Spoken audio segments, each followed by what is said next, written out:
The reason your face isn't sharp probably isn't due to your face being bloated, but it's probably due to your bones. And this is not a flattering conversation to have. I understand this is not something that you probably want to hear, but if you are at 15% body fat or below, and you don't have any semblance of having hollow cheeks, you got 99 problems, but being bloated is not one of them. In this video, you can see that my face looks super bloated. A lot of this bloat is not fat, but actually water retention in the face. The water retention is caused by excess sodium and too little potassium. To about a half cup of water, and I drink that. Also try massaging your face with ice. Anyways, there are so many people in like the looks maxing space that always talk about debloating your face, debloat your face, debloat your face, reduce water retention. And it's just like, I'm sorry, but it's just kind of a red herring. If you think about someone that has very pronounced sharp facial features and someone that has very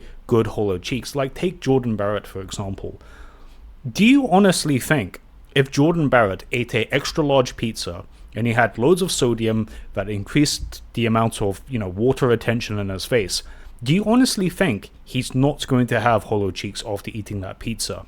Obviously not. Like, obviously he's still gonna look pretty much the same. He's still gonna have the very striking, sharp facial features that he is known for. There may be a marginal difference, and here's the problem.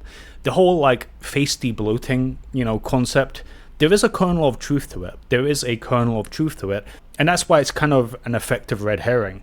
Because there is a kernel of truth to it, and like water retention does reduce your facial sharpness by a marginal amount. People put way too much mental bandwidth into thinking about how to debloat their face and constantly thinking about it. It's just like, it's just not the fucking problem. Like, you can look at lots of before and afters of people that have, fixed their poor orthodontics or have fixed jaw issues and have done surgery, and it looks like they've debloated their face, but what's actually happened is that the composition of their bone structure and the way it's shaped is different. That's what's making the difference, right? Withdrawing from eating sodium for the rest of your life, it's just not, it's not the problem. It's not the problem.